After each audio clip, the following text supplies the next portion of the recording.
Ok, je pose ça là, juste avant de partir au travail. On est le 30 décembre 2025. J'avais envie de vous partager le début d'une aventure, si on peut dire ça comme ça. J'avais envie de faire une petite compilation de plein de petites résolutions que je me suis fixées sur cette année. L'année 2024 m'a détruite au plus haut point. Je pensais pas que c'était possible d'être aussi mal sur une année.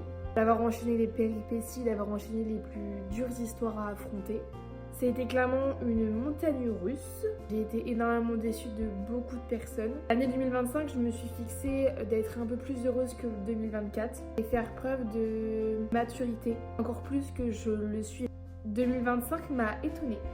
J'ai vraiment été épatée, autant dans mon comportement, dans mes choix, mes décisions, mais également sur tout ce qui s'est passé dans ma vie en général. Il faut savoir que 2025, c'est une année en neuf pour ma part, en numérologie, c'est-à-dire que c'est la fin d'un cycle pour du coup laisser place à un renouveau. Et j'avais vraiment envie de partager ce renouveau avec vous. Je sais pas trop de quoi demain sera fait et ce que 2026 sera fait.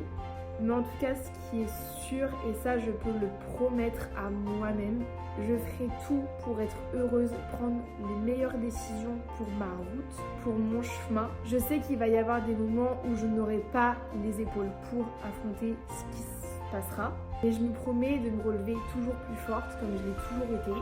Dans ce petit carnet-là, il va y avoir écrit tous mes objectifs de tous les mois et j'ai envie du coup de vous le partager avec vous parce que du coup c'est hyper important le truc de se motiver. J'ai jamais été très douée pour garder les résolutions, les objectifs d'année, etc. Et je me dis que les partager avec vous, peut-être que ça peut motiver certains et que ça va sûrement me motiver moi également. Du coup, bienvenue dans ce premier chapitre pour 2026.